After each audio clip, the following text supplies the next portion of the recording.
안녕하세요. 길석교회 김동환 목사입니다. 저는 지금 한국예수교회연대에서 사무국장 일을 하고 있는데요. 이 영상은 이제 길석교회를 하면서 개인적으로 운영하는 믿는 생각 유튜브 채널과 그리고 한국예수교회연대 유튜브 채널에 동시에 올리려고 하고 있습니다. 지난 2월 22일에 한국기독교사회문제연구원 기사연이라는 곳에서 포럼의 발제자로 참여했었는데요. 그 포럼에서 저에게 주신 그 발제 제목은 이거였습니다. 청년이 떠나는 교회 미래가 있을까? 자, 이 제목으로 제가 사실 한국예수교회연대 소속으로 해서 이제 길석교회 목사의 입장에서 이제 나가서 이제 이야기를 했기 때문에 두 채널에 함께 올리고 대화를 하면서 좀 생산적인 토론이 계속되었으면 좋겠다. 이제 한 번의 발제 토론만으로는 해결점을 찾을 수 없는 좀 어려운 문제이기 때문에 지속적인 대화의 장을 마련하고자 두 채널에 함께 올립니다. 네, 그러면 시작해 보도록 하겠습니다. 청년이 떠나는 교회에 미래가 있을까? 청년들의 귀환. 청년들이 교회를 떠나는 것은 교회가 청년을 위한 공간이 아니기 때문이다. 청년을 위한 공간이 아니라는 것은 교회가 미래적이지 않고 과거에 집착하고 있음을 말한다. 누군가는 종교기관인 교회는 본질상 과거적인 것이라고 말할지 모른다. 하지만 구약의 하나님은 고대근동의 세계에서 낯선 존재로 다가오셨고 1세기 예수 또한 마찬가지였다. 십자가는 기존 세계의 권력 작동 방식을 보존하기 위한 폭력적 상징이었고 신의 현현이신 예수는 그 폭력을 온몸으로 그대로 수용하셨다. 이러한 예수를 따르는 이들은 시대의 낯선 자들일 수밖에 없으며 과거의 영성 운동이 녹슬지 않도록 오늘에 맞게 재구성할 의무를 갖는다.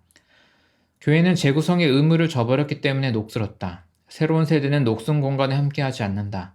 청년들이 하나님의 사랑에 기대어 세상 속의 낯선 존재들로 실존할 수 있도록 교회는 다음의 주제들을 고민해야 한다. 네, 여기서 말씀드리고 싶은 것은 이 부분입니다. 재구성할 의무. 저는 각 시대의 기독교인들, 특히 기독교 안에서 리더십이라고 생각하는 사람들이 해야 할 일은 요거라고 생각하는데요. 이 리더십은 꼭 목사만 말하는 건 아니고요. 교회를 사랑하는 사람들, 조금 더 고민하고 움직이고 연대할 수 있는 사람들. 이런 사람들이 해야 할 거는 그 시대의 동시대 사람들에게 기독교의 유산을 재번역해주는 일이죠. 재번역해서 신앙이 그 시대에 맞게 작동될 수 있도록, 활성화될 수 있도록. 물론 이것은 우리가 기독교 신앙 전통 언어에서는 이제 성령, 하나님의 영이 하실 일이라고 이렇게 종교적 언어로 고백을 하는데요. 인간의 차원에서 그 성령에 이끌린 사람들이 각 시대에 해야 하는 어떤 숙제 같은 거, 의무 같은 게 있다라는 것입니다. 그것은 그 시대의 과거와 미래를 잇는 일을 해야 하는데, 그래서 사실은 균형이 잡혀야 하는 것 같아요. 과거와 미래 모두. 과거와 현재와 미래.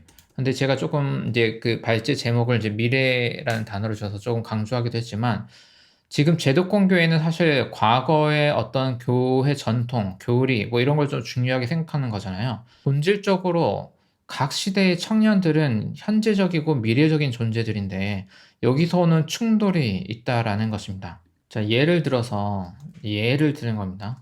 루터교 생각하면 중세시대의 새로운 개혁운동, 그 당시에 이 운동을 이제 복음주의 운동, 이제 개혁운동. 개혁운동은 항상 시대마다 누적되는 것 같아요. 왜냐하면 어떤 이제 교회가 데미지가 쌓이면, 너무 과거 하면서 데미지가 쌓이면 항상 새로운 청산운동이 시작되는데, 중세시대 복음주의 개혁운동, 종교개혁 운동을 상징하는 루터교 혹은 뭐 깔뱅 중심의 뭐 개혁교.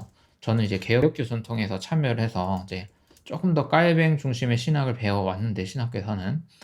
근데 이런 게 너무 과거적인 거라는 거예요. 그래서 이 운동이 500년 후에도 이 이름 그대로 가야 되나? 그리고 여기에 있는 교회 신조들, 뭐 1000년 후에도 그대로 계속 가야 되나? 이거는 약간 퀘스천 마크가 드는 거죠.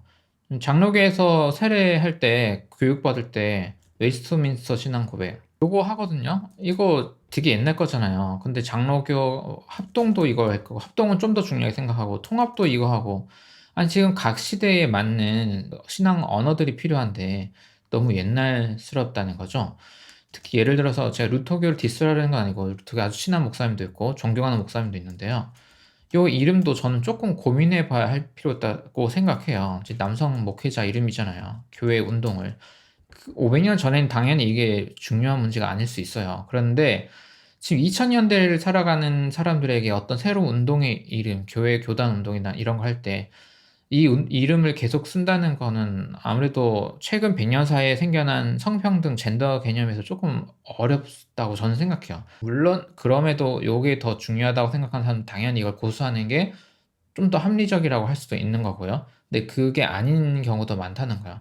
그러니까 제가 말씀드리고 싶은 거는 그 시대의 고민과 상식, 교양, 그리고 그 시대에 다가오는 어떤 숙제들, 저항들, 어려움들이 있는 거죠. 신앙인이 나가야 할 것들. 그리고 이런 활동을 위해서 인간을 좀 더 자유롭게 해주고, 그 다음에 이제 하나님께 집중할 수 있도록 또 예수 정신을 온전히 발휘할 수 있도록 돕는 것들. 과거에서 좀 쓸데없는 건 좀 덜어내고 계속 가져가야 할 것은 좀 가져가서 현대적으로 재응용하는 이런 과정이 필요하다는 거죠. 근데 이 의무를 다 하지 않으면 새로운 시대의 사람들은 이 과거 운동에 계속해서 참여하기가 좀 어렵지 않나. 저는 그렇게 생각을 하고 있습니다. 그래서 지금 현대 사회, 뭐 이거를 누군가는 근대 이후 사회라고 할 수도 있고 포스트 모던 사회라고 할 수도 있고 세속 사회라는 말을 쓸 수 있습니다. 이따가 다시 말씀드리지만 이런 현대인이 살아갈 때 우리가 고민해야 될 지점은 제 생각에 각 교단 전통을 연구하는 거 당연히 필요한데 그것보다도 순서가 현대 사회에서 종교가 뭐냐, 종교의 기능은 뭐고 그 안에서 기독교는 뭐고 그리고 교회는 무슨 일을 해야 되냐라는 그러니까 생각의 방향이 이렇게 바뀌어 나가야 된다고 생각하고 모든 신학교 교육이 지금 이 틀 안에서 재조정되어야 한다고 생각해요. 제도권 교회 신학교는 조금 더 전통적인 공부를 하면서 이거를 병행하는 거고, 제도권 교회가 아닌 일반 학교에서 신학을 할 때는 당연히 이런 걸 또 중요하게 생각하게 되겠죠. 근데 이런 방향의 기독교 문화, 기독교 교회들이 더 많아져야 하고 연대들이 새로 생겨나야 한다는 거예요. 우리나라로 따지면은 아닌가 이제 이대 청강을 해가지고 이대 뭐 연세대도 그렇고 저는 이제 숭실대에서도 공부를 했거든요. 숭실대. 그러니까 이런 학교들이 교단 전통에 집중하는 건 아니고요. 집중하는 게 아니라 그냥 일반 신학. 사실 쪽 다른 말로 하면 교단 신학과 대비된 언어로 저는 이제 현대 신학. 여기에 집중하는 거예요. 현대인에 맞는 기독교. 여기에 맞는 기독교 운동이 너무 없는 거예요. 이거 완전 공백이라고 생각해요. 그래서 이게 저는 엄청 큰 숙제라고 생각합니다. 그래서 현실적으로 이쪽에서 신학 공부한 사람들이 갈 데가 없죠. 그러니까 다시 이분의 신학 공부 엄청난 실력을 가진 사람들이 목사가 되려면 다시 교단으로 들어가서 감리교, 장로교 여기 들어가서 교단 교리를 가르치는 그 틀 안에서 교회에서만 활동을 하니까 뭐랄까 교회 다양성이 다 삭제되는 거거든요. 그래서 이 흐름을 고민하는 교회 네트워크들이 필요하다. 그러면 조금 크게 보고 종교 자체에 대해서 고민할 필요가 있다라는 것입니다. 그래서 1번 종교와 교회의 기능에 관해서 말했습니다. 그래서 첫 번째 종교와 교회의 기능. 종교는 특정한 교리를 수용하거나 예전에 집착하는 것이 아니다. 예배 순서 뭐 이런 거죠. 국가나 민족 공동체성을 강화하는 것도 아니고 특정한 정치 경제 체제를 신봉하는 것도 아니다. 종교는 현실 너머의 무한한 가능성으로 개인을 초대하고 무한한 가능성 속에서 자신과 이웃과 세상의 가치를 재해석하도록 돕는 기능을 한다. 종교에 여러 기능이 있겠지만 제가 생각할 때 중요하게 생각하는 기능이고요. 좀 더 종교는 이런 역할을 해야 한다라는 아이디어 있으시면 뭐 댓글도 좋고 다음 모임에서 저에게 피드백 주시면 좋겠습니다. 종교가 신비로에 열린 가능성을 제한하고 특정 이론이나 리추얼, 특정한 공동체성이나 정치 경제 시스템의 참여자를 몰아간다면 종교는 가스라이팅의 공간이 된다. 지금 청년들이 교회를 안 가는 이유, 가장 큰 제 생각에 그거는 가스라이팅 리스크가 있다고 생각하는 거예요. 그러니까 세뇌 공간이라고 생각하는 거죠. 교회는 세뇌 공간. 솔직히 세뇌 맞긴 하거든요. 세뇌적인 거 있죠. 대부분 보수가 많이 하긴 한데, 보수가 많이 하죠. 뭐 보면 안 된다, 넷플릭스 보지 마라, 뭐 하지 마라, 뭐 약간 이런 식으로 가는데, 저는 진보도 조금 고민해 볼 문제 있다고 생각해요. 특정한 정치 운동에 참여하고, 특정 정치 운동이 바로 이퀄 하나님 나라 운동이다. 이거 이따가 다시 고민해 보겠지만 저는 이거 이퀄이라는 게 성립되는 거 없다고 생각하거든요. 열린 가능성을 주고 참여자들이 스스로 찾아가면서 만들고 그 안에서 이거 같이 할 사람, 이거 같이 할 사람 하면 저는 현대적인 거고 오늘날의 청년들에게 맞는 방식으로 생각하는데 기독교인은 이걸 해야 돼라는 식의 어떤 강박을 주게 되면 요거는 모든 방식이 다 세뇌라고 생각해요. 새로운 자기 인생을 세팅하고 만들어간 사람 입장에서 가장 피해야 하고 조심해야 할 공간은 이런 세뇌의 공간인데 교회라는 곳이 가지고 있는 그 이미지가 바로 세뇌 공간이라는 거예요. 가스라이팅. 그렇다면 지금 교회가 필요한 거는 기성교회 비판도 비판인데 자, 제가 볼 때 가장 고민해야 하는 거는 그런 대안 없는 비판 말고 자, 어떻게 하면 교회, 이 종교 공간이잖아요. 종교 기관이 세뇌 기관이 되지 않을 수 있을까? 여기에 관해서 저는 납득할 만한, 그러니까 일반인들이 납득할 만한 설명, 원리, 그리고 노력, 그리고 운영, 여러 가지 장치들, 이거 필요하다고 생각하는 거예요. 여기에 대한 고민과 토론, 여기서부터 시작을 해야 한다고 생각하는 겁니다. 지금 이 부분에 대한 고민 없이 제가 볼 때 여러 제 기독교 단체들도 조금 진보적이라는 분들은 특정한 정치 운동으로 좀 참여자들을 몰아가는 경향이 저는 과하다고 생각하는 거예요. 그리고 그 운동들이 대부분 볼 때 저도 동의가 되고 좋은 게 너무 많아요. 그리고 응원하고 싶고 정말 좋은데 문제는 약간 과해서 거기 참여 안 하면 뭔가 나쁜 놈 같은 느낌? 그러니까 보수교에서는 막 사탄 하듯이 여기 참여 안 하면 뭔가 나쁜 놈 되는 것 같은 이미지를 준다면 그것도 사실 이 부분에 들어갈 수 있는 영역이 좀 있다고 생각하는 거죠. 필요한 운동들 많다고 생각합니다. 그런 운동들을 해서 2030이 모인다? 모일 수 있죠. 특정 정치 운동에 신념이 있는 청년들은 그런 교회가 니즈가 맞다고 생각해요. 그런 교회들도 꼭 필요한 건 맞는데 그게 많은 퍼센트가 되기는 좀 쉽진 않다는 거예요. 일반적이기는 조금 어렵다는 거죠. 그리고 그런 교회 당연히 존중해야 되지만 청년들이 모이면 그대로 하면 돼요. 근데 현실에서 많지가 않잖아요, 사실은. 그래서 좀 고민해 볼 문제라는 것입니다.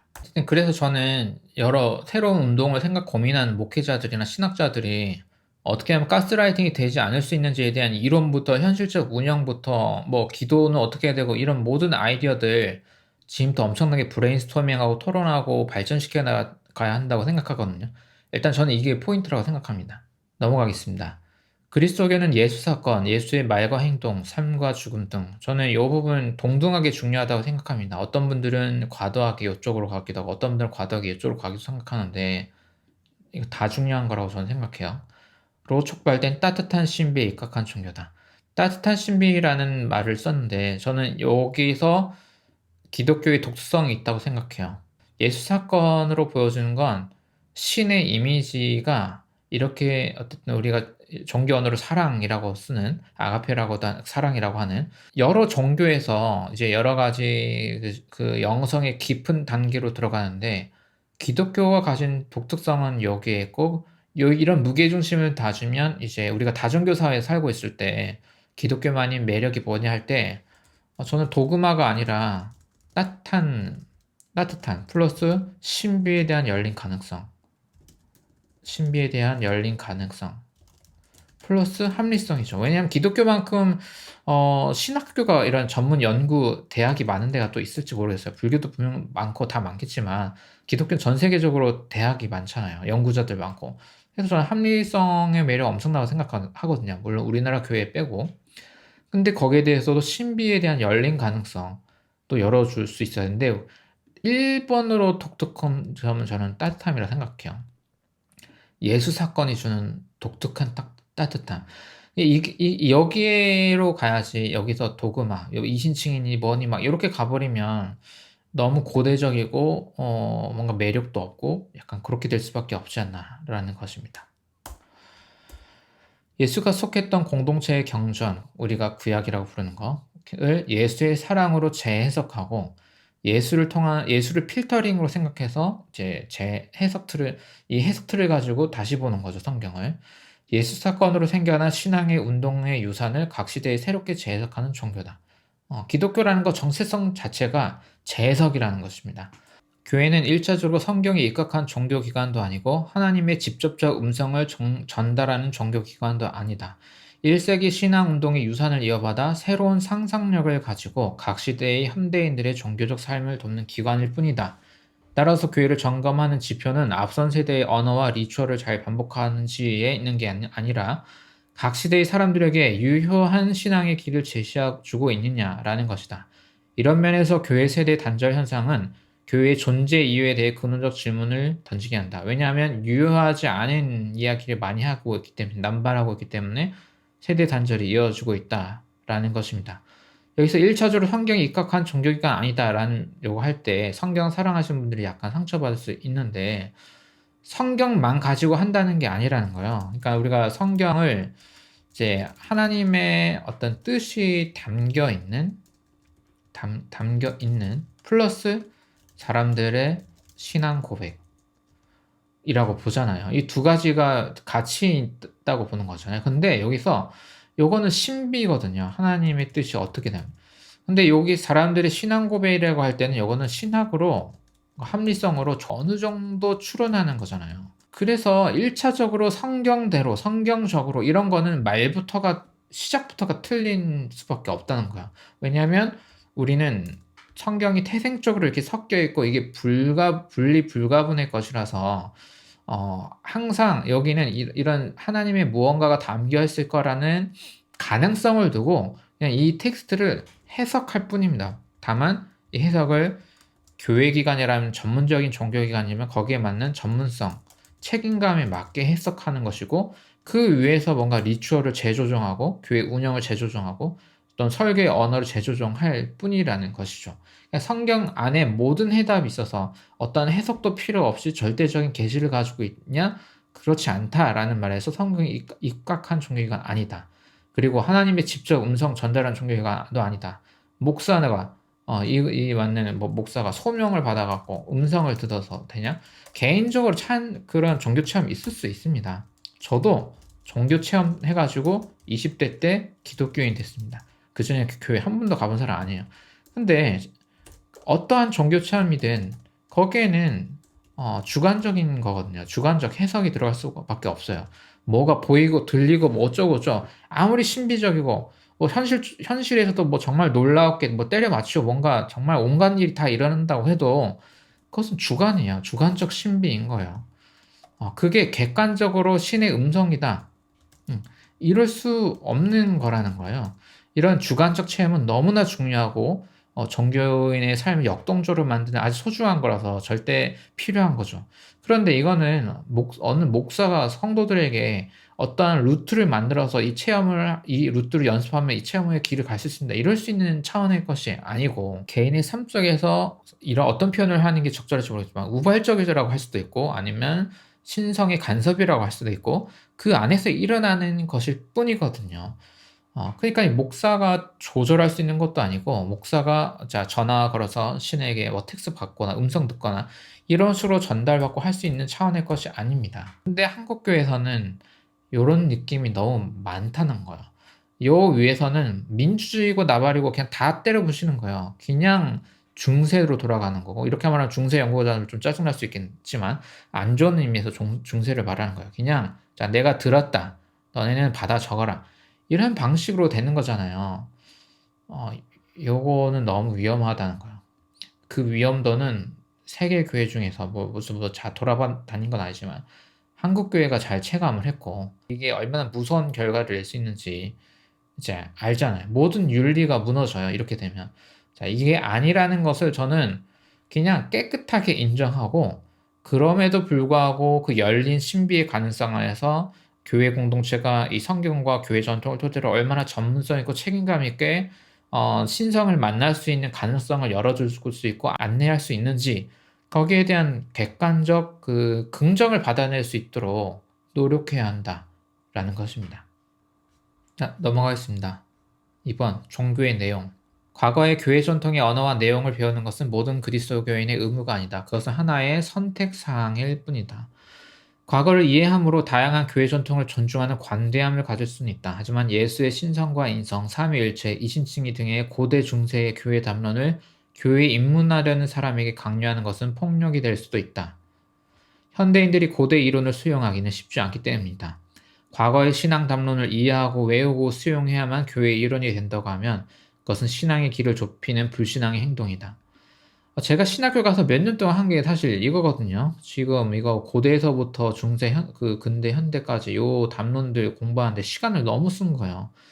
근데 여기다가 시간을 너무 쓰고 또 여기로 라이선스를 받고 막 목사가 되고 이거 하다 보니 이게 최고인 줄 알았어요. 그냥 이것만 하면 되는 줄 알았는데 실제 인간의 삶에 이게 얼만큼 도움이 되냐 하면 생각보다 엄청 도움이 되진 않고 다만 교회의 과거를 이해하는 데는 엄청 도움이 되더라는 거예요.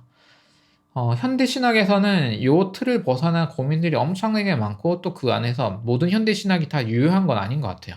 그냥 거기도 이론에 빠져서 그냥 그런 것도 엄청나게 많고 하지만 그 중에서 도움이 될 만한 걸 찾아내서 사람들에게 소개하는 일이 교회 기관이 해야 하는 일인 거잖아요.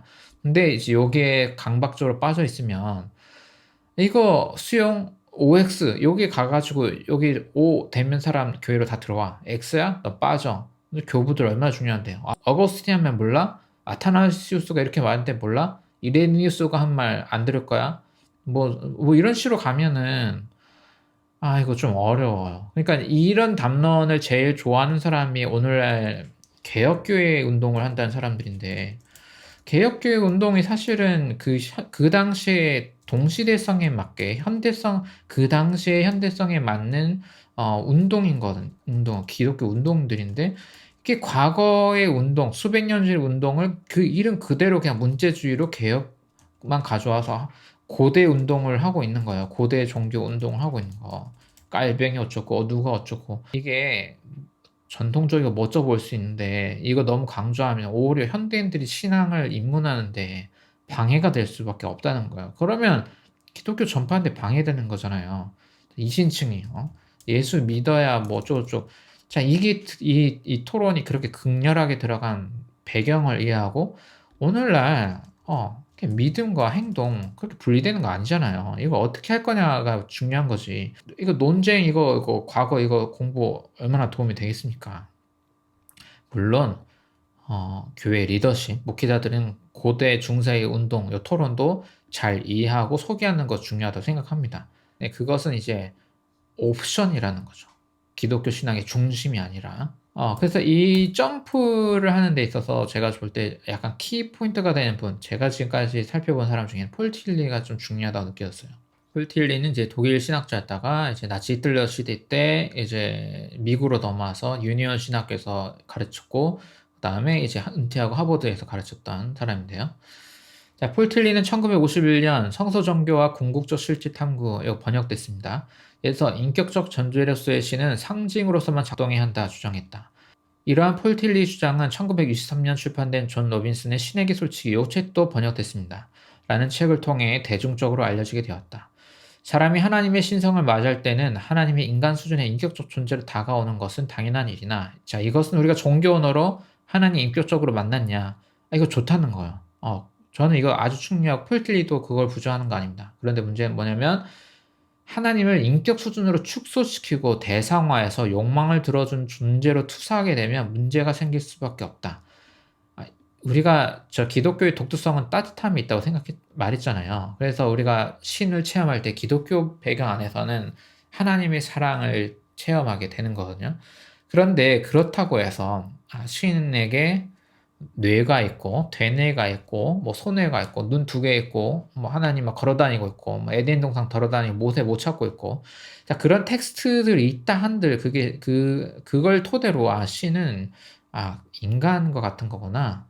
그러면 내가 간절히 빌어주면 좀 양심이 있으면 내 욕망도 좀 들어주겠네. 내 기도 들어주겠네.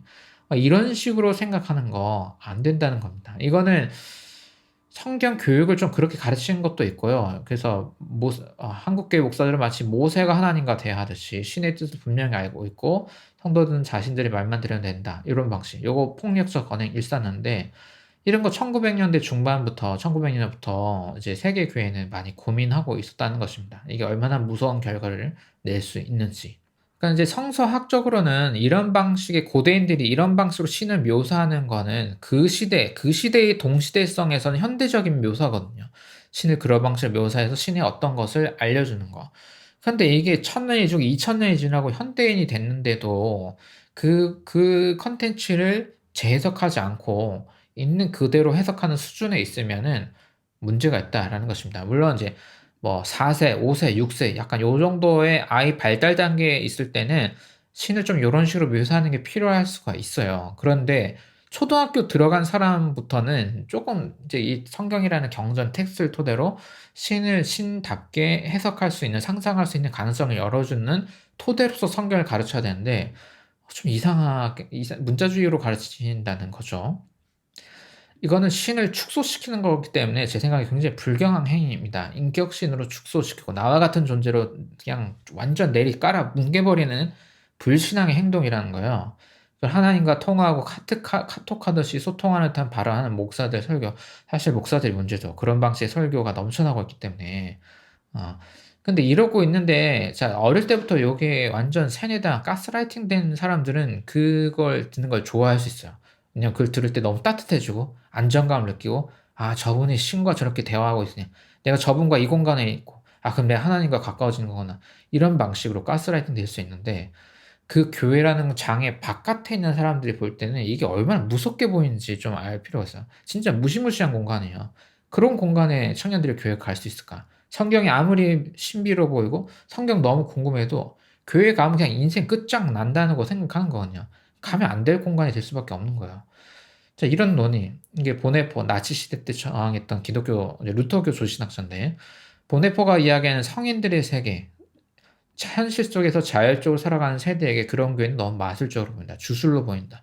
교회 안에 윤리와 상식을 벗어나는 말과 행동이 존재하는 이유는 이러한 마술성이 한국교회 중심에 뿌리를 두고 있기 때문이 아닐까? 라고 질문했는데 저는 그렇다고 생각해요. 성인들의 세계는 마치 지금 현대사회는 신이 없는 것 같이 작동된다는 걸 일단 인정하고 그럼에도 불구하고 특별한 신성을 상상할 수 있는 것. 보네포는 끝까지 목사였고 신앙인이었고 이 안에서 내가 신앙으로 뭘 해야 될지를 고민하는 윤리를 고민하는 사람이 된 거죠. 그런 걸 성인들의 세계라고 하는 거예요. 이게 기본적으로 당연한 거거든요. 근데 이 기본 틀 안에서 그 위에서 우린 기독교가 어떤 역할을 하고 어떤 기능을 할 수 있을까를 고민해야 한다는 것입니다. 이러한 고민들, 보네포, 그리고 폴 틸리, 존 로빈슨 등등 사실 많은데요. 이런 사람들의 문제의식을 이어받아 하비 콕스가 이제 하버드에서 가르쳤던 사람이죠. 1965년에 저술한 세속도시는 교회에 대한 과몰입에서 벗어나게 도와준다. 그러니까 교회, 종교기관 이런 걸 좀 일반 사회 입장에서 일반 세속 사회 입장에서 살펴보는 중립적 논으로 일단 살펴보자라는 문제 제기를 하는 거죠. 재정일치, 정치와 종교가 함께 있던 고대 중세를 넘어서 근대 이후의 사회에서는 교회가 어떤 역할을 해줘야 할 것인지에 대한 질문을 던졌다. 그는 돈과 권력에 집착하는 부정적 의미의 이데올로기를 말하는 세속주의, 이거는 세큘라리즘 좀 안 좋은 의미의 세속주의입니다. 돈만 밝히고 어쩌고. 근데 그게 아니라 종교가 폐쇄적인 형이상 위에서 말한 신이 이렇게 이렇습니다. 뭐 여러분 뭐 이거 믿어야 됩니다. 이신칭 어쩌고저쩌고 막 이런 거. 이런 걸로 정치 사회 이런 틀을 통해서 그랬기 때문에 신본주의는 이겁니다. 기독교인들은 이렇게 해야 됩니다. 이런 식으로 정치 사회 문화에 간섭하려는 그런 모든 월권 행위는 포기하고 세상과 공존하면서 세상에게 영향을 줄 수 있는 그 편대적 방법을 찾자라는 겁니다. 이게 타협해서 아무것도 찍소리하지 말고 가만히 있자라는 게 아니라 이 현대사회에서 현대사를 설득할 수 있는 현대적인 방법을 찾자라는 것이 세큘러리제이션이라는 이제 세속화, 긍정적 의미의 세속화입니다. 그야말로 고대로 돌아가지 말자 이런 거죠. 자, 오늘날 청년들이 교회를 떠난 이유를 고민하려면 교회가 제공하는 컨텐츠에 관한 그래서 근원적인 점검이 필요하다. 일반사에서는 우주의 진화에 대한 교양과학에 대한 이해가 공유되어 있는데 교회는 7일 창조 대형수의 역사를 사실 이거 주장하고 있다. 이거는 제가 신학교 다닐 때 그리고 졸업하고 나서 가장 고생했던 부분이에요. 생물진화, 우주진화, 요게 그냥 교양으로 알고 있는 건데 성경에는 하나님이 뭐 아담부터 만들었고 어쩌이지 그런 얘기가 나오잖아요. 이게 장르에 대한 이해가 없으니까 청년들 고민하고 있고 거기에 대해서 좀 더 교양적이고 현대신학적인 이야기를 하려고 할 때 저 이제 목사 잘릴 뻔했거든요. 저도. 그러니까 이게 사실 간단한 문제는 아니죠. 자, 고고학과 역사학의 발전을 통해서 현대인들은 출애굽이나 가나안 정복 전쟁이 실제 역사가 아닐 수 있음을 알고 있고, 아닐 수 있음이 아니라 아니라고 다 알아요. 예. 그러니까 다윗이 실제 인물일 수 있다라는 고고학적 자료 하나가 있긴 한데, 다윗의 집이라는 유물이 있어서. 그런데 실제 다윗이 어떠한 삶을 살았고 어떤 인물이었을지에 대한 그 실제 팩트랑 성경에서 다윗이라는 캐릭터를 가지고 어떤 신앙의 이야기를 서술하는 방식을 볼 때 100% 일치할 수는 없다라는 거는 기본 교양이에요. 솔로몬도 마찬가지죠. 솔로몬은 아예 없어요. 객관적 증거 없습니다. 그럼에도 불구하고 다윗과 솔로몬의 이런 서사 이야기는 그 이야기를 통해서 뭔가 신에 관한 어떤 메시지를 전달할 수 있는, 고대 세계에서는 그 당시 현대적인 신앙 고백 방식이고 매우 절실하게 필요했던 거라는 거죠. 우리는 이것을 코딩된 거를 다시 디코딩해서 여기에 담겨있는 종교적 가르침, 종교적 메시지는 뭘까라는 걸 끄집어내야 하는 거예요. 이 시차가 수천 년이기 때문에 약간 공부가 필요합니다. 이거 없이 그냥 막 다윗 본문 가지고 막 그 몇 달 동안 설교하면서 오늘은 다윗이 어디를 갔고 어디를 가는 하겠습니다. 아멘 하고 끝내. 그게 뭡니까 그게. 물론 이것 다이솔로보다 더 심각한 건 출애굽 전쟁, 가나안 전목 전쟁 이런 거죠. 이제 하나님이 이렇게 다 쳐 죽이고 막 발리고 막 한 거, 이거 팩트야. 우리 이거 믿으면 우리 안전해. 우리 바로 밖에 있는 사람 다 죽일 거야 하나님이. 이런 방식의 이야기는 그냥 무의식에서부터 폭력 인간을 만드는 길일 수밖에 없는 거야. 팩트도 아닐 뿐더러 과학적으로 고고학적으로 팩트도 아닐 뿐더러 이걸 그런 방식으로만 해석하는 거. 과연 그게 성경의 본 뜻일까? 그렇게 단순한 걸까 성경이? 그렇게 가면 안 된다는 것입니다. 물론 이렇게 가면 조금 처음엔 어려울 수 있는데요. 뭐 7일 창조부터 이렇게 하면 어려울 수 있는데, 제가 청소년 생각할 때 교회를 처음 온 중학교 1학년, 2학년 친구들에게 이런 거 가르칠 때요. 아이들이 너무 어려워하지 않고 너무 흥미있어 했어요. 너무 재밌다고. 근데 그때 트러블이 있던 애들은 태어나서부터 교회 다니는 애들이었어요. 걔네들 부모님이 얘기해 주는 게 있고, 교회에서 아기 때부터 들어왔던 거 있고, 막 모세 그리고 막 여호수아 정복 전쟁 맨날 배우고 막 이런 애들은 부딪힐 수밖에 없는 거거든요. 걔네들한테 어려운 거야. 아무런 뭐 없이 백지 상태에서 성경을 공부해서 배워 나간 애들에게는 이게 종교의 경전으로 될 수 있어요. 너무 신비하고 계속해서 살펴보고 그런 길이 가능하다는 거예요. 물론 조금 그냥 학문적으로 좀 어려운 건 있는데 가능하다라는 것입니다. 근데 그 길을 가지 않으면 그냥 폭력 인간이 될 수밖에 없어요. 제가 볼 때는. 자, 하지만 교회는 폐쇄된 공간에서 이제 대화 안 하죠. 본래적 성경의 장르 밖으로 이거 역사, 히스토리 혹은 과학, 사이언스로 가르치고 있다. 과학, 역사, 고고학, 문학, 윤리학 등 대학에서 교양을 배우기 시작하는 청년들은 세상이냐 교회냐 둘 중 하나를 선택해야 하는 강요를 받고 있는 거예요.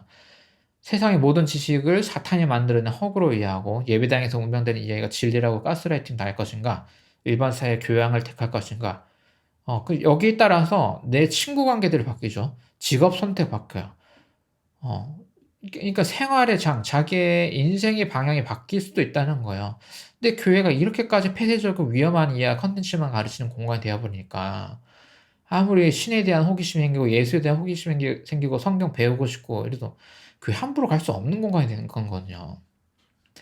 자, 교회는 청년들이 돈과 권력이 쫓는 사물로부터, 뭐 돈도 어느 정도는 좀 필요하고 쫓아야 되는데 권력도 조금 있으면 좋죠. 근데 문제는 여기 미치면 안 되고 너무 과도하게 빠지면 안 되고 아무런 종교적 상상력이나 그런 의미, 가치 이런 거 없이 여기에 몰입해버리지 않을 수 있도록 이걸로만 은생의 의미를 규정짓지 않도록 도와야 한다는 거죠. 아까 얘기한 이게 바로 부정적 의미에서 해석합니다. 거기에 저항하기 위해서 종교가 필요한 거고 그 역할을 할 때 종교가 가치 있는 것이죠. 자, 마지막 문장 제가 고쳤습니다. 조금 이제 문장이 비문이 있어가지고요. 자, 교회는 긍정적 의미에서의 세속화 과정에 들어가야 한다. 그렇지 않고 자신들이 내놓는 콘텐츠에만 과도하게 몰입하는 경우 교회의 참여자를 세상에 적응할 수 없도록 만들 수 있다는 것 자각해야 한다. 반성해야 한다라는 것입니다. 자, 3번 가겠습니다. 교회의 매력. 자, 교회는 예수에게서 특별함을 느낀 사람들의 모임이다. 예수를 통해 하나님을 상상하기를 좋아하는 사람들이 반복적인 리추얼을 통해 공동체를 이루었을 때 그것을 교회라고 할 수 있다. 기독론을 좀 일상언어로 만든 건데요. 그래서 예수를 어떻게 이해하냐, 이것은 열린 해석으로 가능성을 열어줘야 되고, 교회를 찾아온다는 것은 어쨌든 예수를 통해 신을 생각하는 것이 매우 의미 있다, 유효하다, 나의 삶을 세팅할 때 이게 정말 중요하다라고 느낀 사람들이 모이면 되는 거거든요. 고대 중세의 어떤 특정한 해석 틀을 강조할 필요 없이 우리는 열린 가능성을 두는 거. 그게 포스트 모던 사회에서 기독론을 말할 수 있는 중요한 방법이라고 생각합니다. 한병철이 리추얼의 종말에서 말했듯이, 한병철은 독일에 있는 한국인 철학자죠. 리추얼의 종말이라는 책 재밌습니다.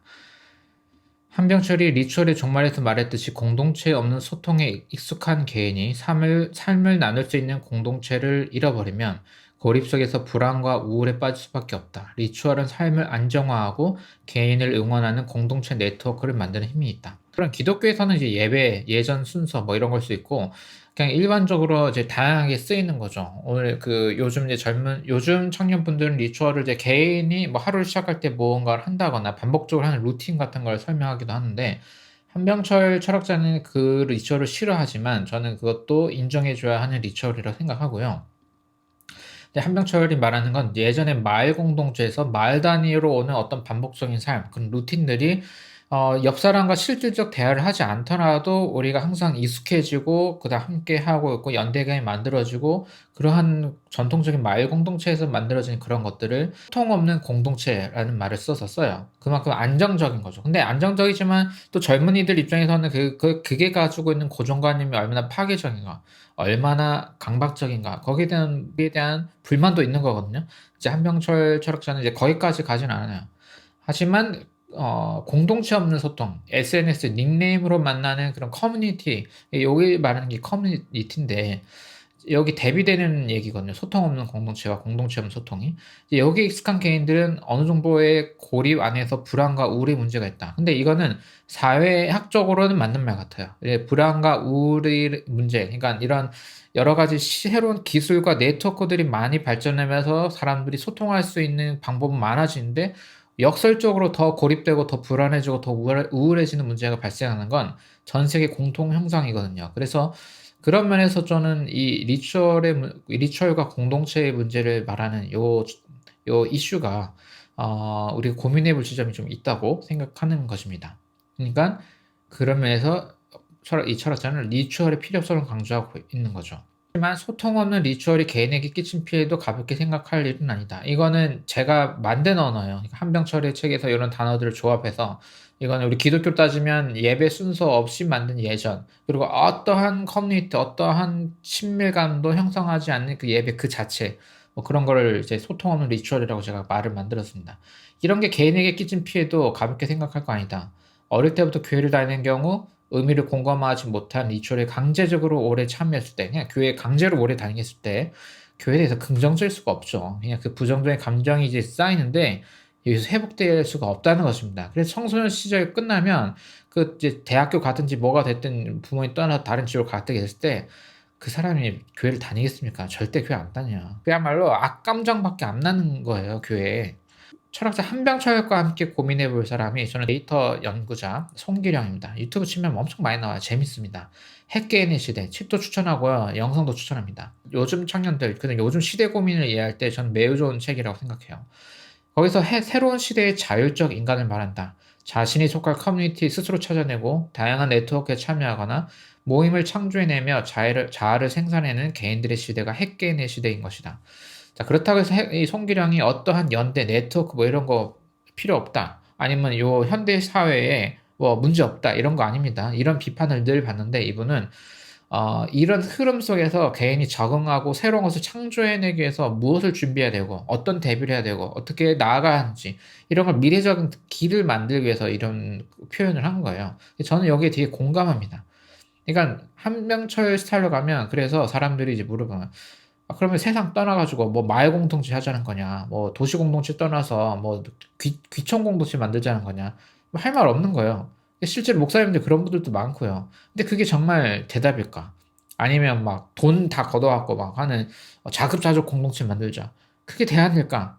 물론 도시 문화에 정말 혐오감이 들어서 정말 죽을 것 같아가지고 그런 데 가고 싶은 사람 있는 거 맞아요. 그런 분들에게는 그게 하나의 해답일 수 있어요. 근데 모든 사람에게 해답일 수 없다는 거예요. 그게. 그래서 요런 새로운 흥정이 맞는 사람은 요런 방식을 찾아내는 거고, 근데 고전적인 삶을 괜찮은 분들은 또 그렇게 살아가는 거고, 이거는 꼭 청년이라고 해서 모두가 요게 좋다 이런 건 아니거든요. 자, 다양성이 있는데 문제는 조금 메이저한 흐름은 핵개인 시대가 맞는 것 같아요. 이분은 철학으로 하는 얘기 아니고 데이터로 말하는 분인데, 철학자는 데이터로 말하는 거 엄청 싫어하거든요. 함정철 이분은 데이터 엄청 까죠. 하지만 저는 병진법적으로 두 가지 모두 철학적 그 가치를 연구하는 철학과 데이터가 말하는 그 방향성 두 가지를 모두 균형을 잡아야 되고, 교회는 이런 철학적 그런 것과 데이터가 말하는 것과 기독교 신학을 또 다 생각해야 된다는 거예요. 고립돼가지고 자기네끼리 뭐 철학자가 뭐 말하든 뭐 인문학자가 아니 과학 데이터 사이언스가 뭐라 말하든 우리 신학이 맞아, 중세적으로 갈래, 이랬으면 진짜 끝장난다라는 것입니다. 신병철은 세계에 내던져진 개인의 하이데거 철학입니다. 세계 내 존재, 약간 이제 낯선 세상에 던져진 존재라는 언어라는 개념이라면, 그것을 이제 집 내 존재라는 말로 또 언어를 바꿔요. 그러니까 철학자들이 하는 게 사실 이런 겁니다. 그래서 그러니까 뭐냐면 그냥 세상에 적응해서 자기화해서 살아가는 거를 말한 거죠. 집 내 존재. 근데 그걸 돕는 게 한병철을 말할 때 포인트를 주는 게 뭐냐면 그게 리추얼이라는 거예요. 어떤 우리가 누가 꼭 짜놓지 않아도 반복적인 어떤 공간과 의식과 시간과 공간을 규칙에 만드는 거, 그걸 통해서 인간은 세계에 친밀감을 느끼고 안정감을 느낄 수 있다. 근데 이 고민이, 한별철 여분도 카톨릭 교인이에요. 그래서 이제 예배를 한 번씩 가서 그 안에서 자기 리추얼 하는 것도 있거든요. 이 포인트에서 우리는 종교의 본질이 뭐냐? 이걸 종교 연구자들, 신학자들 모여서 하는 게 아니라 그냥 일반 사람들에게 종교가 어떤 의미가 있을까? 무슨 필요가 있을까라고 할 때 인간을 집 내 존재로 만들어주는 거. 그리고 공동체 안에서 친밀감이 발생할 수 있는 확률을 만들어내줄 수 있는 거. 그런 면에서 리추얼이 필요하고, 이 리추얼을, 종교적 리추얼을 반복적으로 수행하는 것도 전 종교의 본질적 기능일 수 있다라는 것입니다. 중요한 포인트라는 거죠. 그러니까 리추얼 자체가 인간의 목적은 아닌 거야. 예배 자체가 인간의 목적이고, 찬양 한 시간 불러야 돼. 인간은 웨스트민스터 신앙 고백처럼 인간은 신을 찬양하기 위해 창조됐어.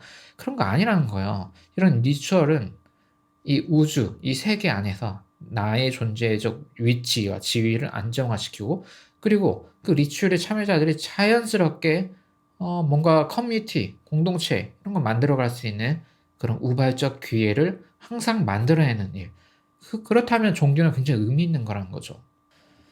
하지만 삶을 공유하는 공동체보다는 닉네임으로 만나며 특정한 목적, 주제만을 공유하는 커뮤니티를 한병철의 시선으로 곱지 않게만 볼 필요는 없다. 이제 한병철 요거 굉장히 비판하는데요. 이제 당근마켓으로 막 영화 보고 뭐 당근마켓으로 축구 모임 만들고 막 이런 거. 얼마나 창의적입니까? 저는 되게 좋은 거예요. 물론 그것만으로 모든 불안, 모든 그런 친밀감 해소되는 거 아닙니다.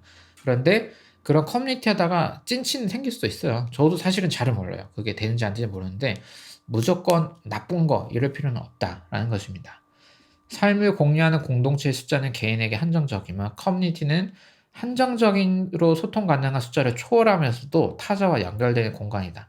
그러니까 직접 만나는 친구 관계, 친밀한 관계는 많을 필요가 없잖아요. 적절하게만 있으면 되거든요. 근데 인간이 좀 더 넓은 소통을 하고 싶기도 하잖아요. 그런 거 엄청 중요한 거예요. 예를 들어서 게임할 때는 뭐 게임으로 뭐 이렇게 소통하면서 어떤 연대를 가져 게임하고, 축구 볼 때도 그냥 저 옛날엔 그냥 혼자 축구 봤는데 지금은 축구 설명해주는 방송도 같이 틀고 채팅창도 보면서 저도 축구를 보면 되게 재밌거든요. 그거 가지고 뭐 제가 뭐 인간의 뭐 불안이 해소되고 막 저의 모든 관계 욕구가 해소되고 그런 건 1도 없습니다. 그런 걸 원하는 게 아니라 좀 더 다채롭게 사람들의 그런 생각들을 소통하면서 연결감을 가지고 좀 더 재밌게 지낼 수 있는 거는 엄청난 혜택이 있는 거거든요. 지난 10년, 20년 전보다는 지금 이런 커뮤니티 문화는 엄청난 혜택이 있는 건 맞아요. 근데 여기만 몰입해서는 분명 불안과 고립이 생기는 건 맞아서 저는 다 필요하다. 그러니까 직접 소통하는 친밀한 공동체 구성원도 필요하고, 문제는 이것도 좀 바뀌긴 하거든요. 왜냐하면 이사가 많고 직업으로 이동이 많고 이래서. 근데 만약에 온라인 중심성의 어떤 커뮤니티가 있다, 거기서 자기 소속감이 있고 그걸 통해서 친구 관계를 만들 수 있는 그런 네트워크가 있다 하면, 자기가 삶의 환경이 계속 바뀌는 직업에서 일하는 사람이라도 안정적인 관계망을 만들고 커뮤니티 속에서 언제든 공동체라고 부를 수 있을 만한 친구도 어떠한 그 변화 속에서도 만들어낼 수 있는 안정감 만들어낼 수 있는 거거든요. 그걸 모두 가져가는 지혜가 필요하다라는 것입니다. 그래서 개인에게 삶을 공유하는 공동체 없이 커뮤니티만 있다면 불안과 우울에 걸려 넘어질 수 있고, 이거는 모두가 인정하는 거예요. 이런 경우에는 공동체의 역할이 필요하다. 그러니까 일상, 삶, 이번 주 어떻게 지냈어? 오늘 어땠어? 뭐 이런 걸 나누는 관계도 필요하잖아요.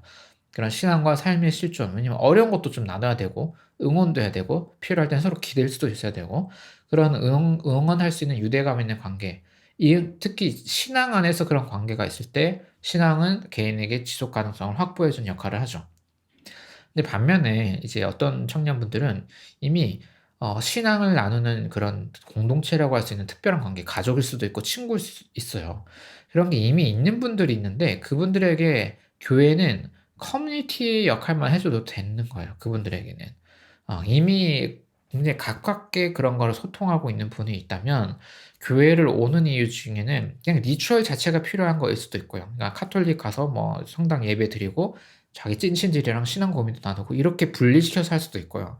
어떤 분들은 신앙이 사실 이게 복잡하잖아요. 특히 현대 신학은 양이 정말 무한합니다. 저도 정말 어지러워요. 어질어질해요.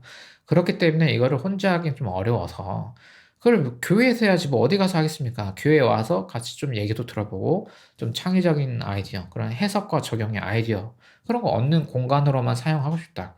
가능해야죠. 그것도 교회가 제공해야 할 거라고 생각합니다. 그래서 지금 고민해야 할 거는 교회는 좀 친밀한 관계를 장으로서의 공동체와 좀 소통 공간으로서 닉네임으로 만나는 그런 소통 공간으로서의 커뮤니티 둘 다 필요하다라는 것입니다. 어느 한점만 강조하면 안 된다라는 것입니다. 그리고 공동체와 커뮤니티에서 청년들은 자율성을 보장받아야 한다. 자, 너 교회는 이거야. 뭐 공동체로 와야 돼. 뭐 같이 살아야 돼. 뭐 어떻게 해야 돼. 이런 거 하면 안 된다라는 것이죠. 청년들이 원할 때. 자, 우리 모임에서 좀 더 자주 보고 좀 더 긴밀한 이야기를 나누고 싶은 분 공동체적인 방향으로 또 소모임으로 좀 더 편하게 참여하고 뭐 교회도 한 달에 한 번 올 수도 있고 아니면 교회 바깥 모임에서 만날 수도 있고 나는 예배를 드리는 건 매주 열정을 하고 싶지는 않는데 그것까진 부담스럽고 가끔 가고 싶지만 기독교인이란 사람들의 그런 선함을 믿기 때문에 같이 좀 산책 모임도 하고 커피 타임도 하고 그래도 삶을 나누면서 좀 친밀한 관계를 유지하고 싶습니다. 그런 방식으로 참여할 수도 있죠. 그리고 그 열린 가능성 열어줘야 하잖아요. 근데 교회만 오면 무조건 막 돈 얼마 내야 되고 뭐 해야 되고 서로 뭐 나눠야 되고 뭐 이거 다 해버리면 그거 어렵다는 거예요. 이제 그 다음 세대와 같이 가기가 너무 어렵다는 거예요. 세계관 안 맞아요. 신학이라는 큰 주제 안에서 문화 콘텐츠 이런 거 활용할 수 있고 이것도 원하는 걸 해야지. 막 목사가 봐가지고 야 이거 봐 이거 해야 돼. 이딴 식으로는 안 된다는 겁니다. 스포츠나 여행도 물론 제가 풋살 좀 하자고 강조하고 있긴 한데 좋아하는 분이 있으니까 하는 거지 혼자 하고 싶은 사람이 없는데 하자고 하면 큰일 나는 거잖아요. 그것도 그런 방식으로 작동되는 건 아닙니다. 여행도 마찬가지고. 그러니까 이 모든 활동들을 소재로 교회는 컨텐츠를 활용해서 영성 수행에 직간접적인 도움을 줄 수 있는 기회의 장이 되면 되는 거예요. 그러니까 기독교인들이 모여서 산책을 하면 어때? 산책하면 물론 세상 영화 이야기도 하고 뭐 하고 하지만 기독교인들이면 자연스럽게 신앙 얘기 무조건 나와요. 아무리 퍼센트 적을 수 있어도 신앙 얘기 나오는 거거든요. 그러면 그 기회에서 자연스럽게 서로의 신앙을 응원하고 얘기하고 고민 나누고 그렇게 얘기할 수 있는 거죠. 그래야 청년들은 매력을 느끼고 자기가 주인이 되고 공동체나 커뮤니티를 스스로 만들어갈 수 있다. 그러니까 이 옵션을 다 주고 으쌰으쌰 도와주는 거고 교회 리더십은 촉매제, 퍼실리테이터로서 응원하는 거예요. 좀 도와줄 거가 필요한 요청이 있을 때 도와주고 같이 해주고 과도하게 간섭하지 말고 그리고 좀 잘 안 되더라고도 응원해주는 역할로서가 종교 기관이 해야 할 거다. 이런 겁니다. 자, 마지막으로 4번 현대적인 영성. 자, 영성은 종교의 내용을 삶과 연결짓는 것. 자, 암과 삶을 연결지어서 정신성과 물질성, 말과 행동의 일치성을 추구하는 것이다. 이거 제가 정의한 영성입니다. 다른 영성에 대한 정의 많을 수 있습니다. 그것도 주시면 PDF 받으면 저도 배우겠습니다. 자, 이런 맥락에서 그리스도교 영성은 다음과 같은 연속적인 질문을 던진다. 성경 어떻게 해석할 것인가? 성경 해석과 교회 전통, 현대 신앙을 어떻게 융합해서 공동의 언어를 만들고 그것을 리추얼화할 것인가? 그리고 이 리추얼을 토대로 어떠한 만남의 장, 대화의 공간을 창조해낼 것인가? 해석학적 순환을 통해 생성된 고유한 가치를 어떻게 교회 운영에 적용할 것인가? 해석학적 순환이가 말이 좀 어려운데 그냥 여러 이런 신학과 대화와 삶의 정황들을 나누면서 계속해서 이제 나선형적으로 이제 생산적으로 대화가 이어지잖아요. 그때 합의되는 어떤 가치들을 교회에 어떻게 적용할 것인가 이제 이런 겁니다.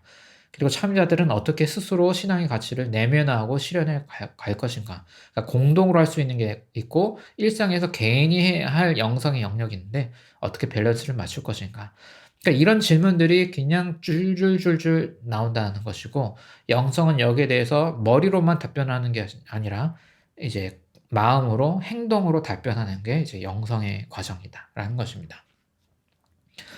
자, 폴틀리 이후의 세속화 신학 또는 신죽음 이후의 신학, 레디컬 티올로지라고 하고요. 뭐 프로그레시브 티올로지라고도 하고 제가 만약에 단어를 만든다면 현대적 동시대성의 신학이라고 해서 컨템포러리 티올로지라는 말을 만들고 싶기도 해요. 그런 단어는 없지만 자, 이런 거는 이제 고전적 신을 산타클로스 할아버지처럼 생각하는 그런 고전 유신론 이후의 신학을 신죽음 이후의 신학이라고 말해요. 이 신죽음이 그냥 신 없음, 신무 막 이런 개념이 아닙니다. 이거 신학이잖아요. theology는 무조건 신존재 가정하는 겁니다.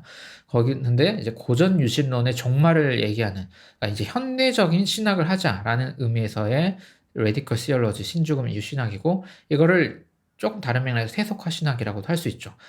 앞서 소개한 하비콕스는 나를 신죽음 이후 신학으로 하지 말아라. 나 굉장히 불쾌하다. 왜냐하면 신죽음 신학에서 스펙트럼이 다양한데 거기도 조금 레디컬한 사람들이 있었나 봐요. 겹치니까 하비콕스가 엄청 싫어했지만 문제는 이제 지금은 현대에서는 이 문제의식이 비슷해가지고 모든 걸 다 퉁쳐서 하비콕스든 폴틀리든 누구든 다 세속화 신학 혹은 신죽음 이후 신학 이제 같이 얘기합니다. 저도 이건 괜찮다고 생각하고요. 하비콕스에겐 죄송하지만 어쨌든 이런 걸 이제 현대적 신학을 추구하는 지금 활동하는 신학자입니다. 물론 은퇴 교수인데 존 카부토는 신학을 세오포에틱스 신시학이라고 했다. 그러니까 이 성경에 굉장히 열린 가능성이 있다 보니까 물론 성사학적으로는 운문 연구 시학 그 구약 성경에 운문이 많아서 그런 문법적으로 접근한 사람들이 있는데 이제 여기서는 그런 걸 말하는 게 아니라 이 고대의 신앙 고백 테스트는 굉장히 열린 해석 을 열어두고 있기 때문에 이거는 고정적 신학이 아니라 신시학이라는 말로 정의 내려야 된다. 이런 얘기를 한 거죠. 그래서 성경이 이미지와 상징이 시적인 언어들, 그러니까 해석 가능성이 많다는 표현을 시적이라고 하는 겁니다. 산문 언어이지만 시적일 수 있는 거예요.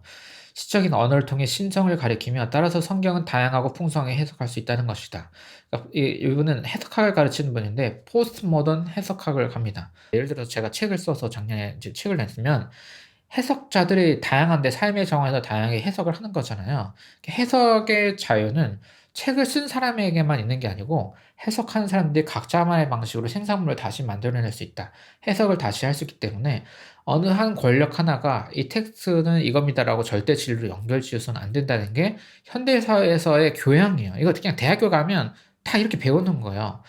그렇기 때문에 이런 맥락에서 성경 또한 그런 방식에서 현대적 감각으로 접근해야 오히려 더 풍성해진다라는 것입니다. 교회에 참여하는 참여자의 내면화와 실천의 열매를 말하기 전에 일단 첫 단계 성경의 해석에 있어서부터 영성의 과정은 출발한다.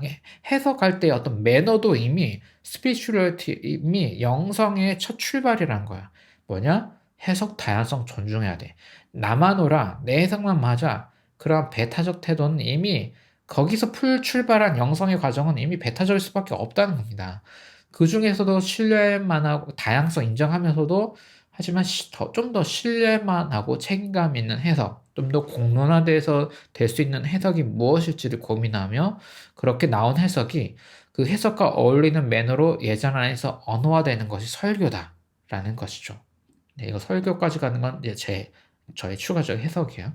설교도 요 뿌리 성경 해석하는 그 다양성 존중한 해석부터 설교까지 나온 설교는 좀 더 공동체 언어로 나온 이 과정부터도 이미 포스트 모던적이면서 어떠한 효과를 기대해야 되고 책임성을 가져야 되고 이게 이 과정으로 교회는 완전히 재구성돼야 한다라는 것입니다. 그래서 제가 계속 얘기하는 게 설교는 선포가 아니다. 설교는 공동체 혹은 커뮤니티적 느낌일 수도 있죠. 거기에 관한 영성과 개인의 영성을 위한 촉매제며 직접적으로는 그날의 리추얼에 참여하는 이들의 소통을 돕기 위한 장치다. 그러니까 대화, 만남, 그것을 위한 하나의 촉매제, 장치일 뿐이라는 거죠. 자, 이런 맥락에서 메럴드 웨스트팔, 이분도 이제 존 카프터와 비슷한 맥락의 포스트모던 해석학을 가르치는 분인데 교회를 대화의 공간, The Church as Conversation. 그냥 이분이 이제 미래의 교회를 고민할 때 하나의 챕터가 이거였어요. 이렇게 묘사를 해요.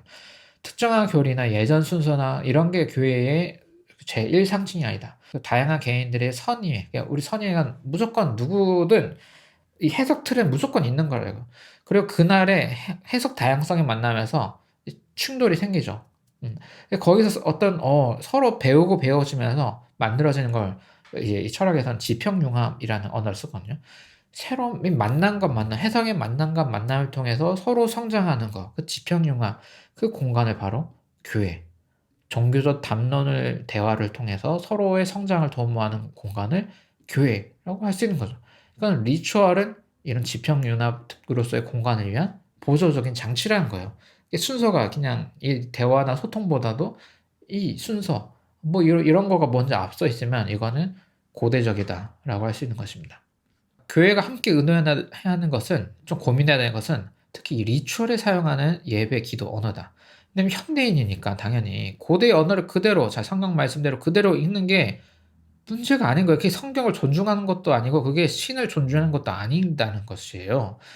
차별적이지 않고 특정한 사회 정치 이슈에만 집중하지 않는, 그러니까 가스라이팅하지 않는, 진보든 보수든 다양성을 존중하는 언어가 리추얼의 언어가 되어야 한다.